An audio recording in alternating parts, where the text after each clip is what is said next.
I've been trying to figure out a way to say this. Here goes. Everybody is always talking about what black men don't do for their kids, but don't nobody want to give no context. This is what I mean. Okay, I want to talk about this story, right? A lot of times people have kids when they super duper young, and they have kids when they can't afford nothing. And a lot of times people get jumpy to have kids when they broke. Even people who got their stuff together, people who waited, it's hard, right? Well, I wanted to talk about something more specific. I wanted to talk about teen parents. And when I'm talking teen, I'm talking like barely at the age of marriage. Like, let's say, for example, somebody, has a baby. Well, a teenager has a baby at 14, right? Okay, I think in the state of Kentucky, you can legally be married. But I know, I'll just talk about what I know. For the state of North Carolina, you cannot be legally married at the age of 14. I think the smallest age for marriage is 16 here. And I know my share of 14-year-old moms. And everybody is always talking about the struggle that the teenage mother goes through, right? But nobody's talking about the teenage dad. They don't talk about how this dude pretty much is going to be paying child support all his life. This is what I mean. Let's say, take the circumstance of like the 14-year-old, right? A lot of times, 14-year-old has a baby with, let's say, like another 14-year-old, right? Or a 15-year-old, somewhere in there. Once that kid gets a certain age, he gets put on child support, yada, yada, yada. They're not even old enough to even be thinking about marriage, let alone thinking about sex, right? But that's the crazy thing about sex. That's the crazy thing about having children as well. Because you can be dead broke, not having nothing going for you, and you can have a baby. You don't have to have a house, car, job. You don't even have to be old enough to be married, and you can have a baby. So, me just spitting this out real quick, because I didn't know no pretty way to put it. I've been thinking about this for a very long time. It is always highlighted that the mother is going through this, that, and the third. But nobody's talking about what the father goes through. We always have this saying, you should always marry before you carry. But what if you're not old enough to marry? Now, I know there are some people that have been sexually active before they were old enough to get married. And it's a lot of people who didn't get caught up. For example, they didn't have a baby. So they got to get away scot-free.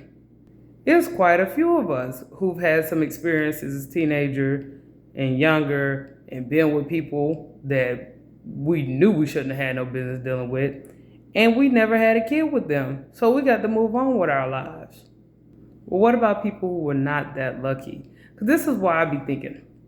This is why I be thinking about like not being so harsh. Because a little background about me. In my lineage, there were some underage parents. Now, luckily for me, some of my foreparents ended up with their grandparents. And I'm grateful for that because had had one of my parents grown up with their mama and she was a teenager, I don't think I would have had the opportunities I have right now, needless to say. Considering that, one of my parents grew up with their great-grandparents. Well, my great-grandparents anyway. So there was a lot instilled in me, the fact that my great-grandparents stepped up, right? And that may be true for a lot of people. I mean, these days you hear a lot, grandma step in because the parents aren't there. And this is what gets me, right? Because what frustrates me is I hate when people try to sugarcoat it. Like, oh, your parents were young. That's why you ended up with your grandmother. A lot of times it ain't your parents were young. Your grandparents were young. Now, we all know them multi-generational Section 8 folk. But back to the dad. I ain't trying to get too in the sauce. Everybody want to demonize dad. It's so easy to demonize dad. Everybody has a soft spot for mom. But let's switch it. Let's look at dad's point of view. You know, a lot of times get with a girl, think you're gonna be with her forever, wanna be with her forever. They have a kid. Oh, things get real when you have a kid. Kids, I'm talking even with marriage and preparation and, you know, all the steps my husband and I took, it's still a lot. Not to mention all the biological changes. Like a lot of people think about the physical change of a woman carrying a child and everything. They don't think about the changes that men go through. Men go through changes as well. Like they have emotional changes and they have physiological changes as well. But you know, that doesn't make a lot of money and that's not popular. But again, let me get back to this underage dad. So a lot of times people don't think about, you know, he might have romantic feelings for his baby mama or whatever, and he doesn't even know who he is. Men, they have a hard time figuring out who they are. Women, we go through identity crisis all the time. And it's okay for us to have a crisis, you know, because we're women. That's cute, that's sexy, she's edgy, or whatever the case may be. But for guys, they have to figure it out, right? And so, with that being said, if you take this guy and a lot of times, mama's mama is bitter because a lot of times, mama's mama end up with the baby. And grandma, she over there mad because she feel like, oh, your baby daddy ain't doing enough. And then it gets down to teen mom and she's upset because, you know, that guy's still young. He's still doing his thing. When things get real, I don't know why guys are like this, but this is when they start thinking. You know, when everything's going fine, they doing great. But the minute they have to start paying bills and everything, you see a whole other side of them. Hopefully somebody leaves something in the comments below. I don't know why guys are like that. But when you're taking on these adult responsibilities, like this whole idea of marry before you carry, ain't nobody thinking about that at 14, 15, 16 years old.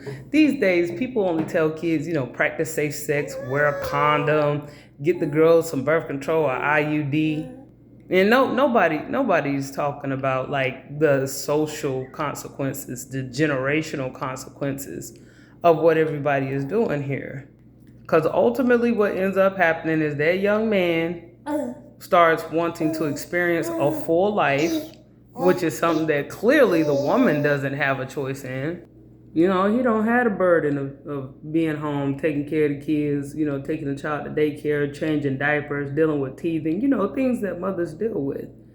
And when he's out there and he's supposed to be working and he's supposed to be providing, he's in a role of a husband and he's not even anybody's husband, then, you know, this is when things get sketchy.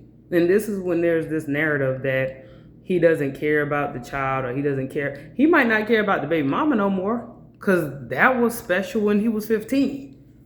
But now that he's 21, he don't want to deal with that. And mom might not either. But at the same time, mom is still mom, right? So from a woman's perspective, it's very easy to see where women are coming from. But I'm just saying, like, this is why I'm like rethinking this whole, oh, you need to marry before you carry. It's so easy to preach that without the context. Because oftentimes when I see people having kids out of wedlock, it's not about, oh, you know, I just want to go and, you know, create a potential broken home. It's, you know, one thing leads to another, you know? So, and then a lot of times kids just start out rough. You know, like they have a rough life, they meet somebody and, you know, they click with somebody, they think they want to be with that person forever, not knowing that, you know, feelings are fleeting. That doesn't last forever, but you got a permanent situation. And then these days, the women don't even want to stay committed. They just be like, hey, that's what I did when I was young. Now that I'm older, I think I deserve better. But we all trying to figure it out.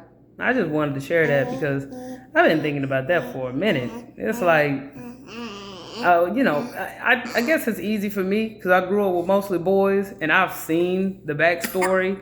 it's like, it's not that this guy don't care about his kid. It's that he don't care about the mom. He don't, like, for whatever reason, you know, he wants to live his life and he wants to be a part of his child's life at the same time. Seen it happen a lot. But really, I just feel like if you can't say emphatically, if you can't say without a shadow of a doubt you want to marry a person, you shouldn't be laying up with them. That's the best advice. I know that's rough advice, but that's the best way to avoid this.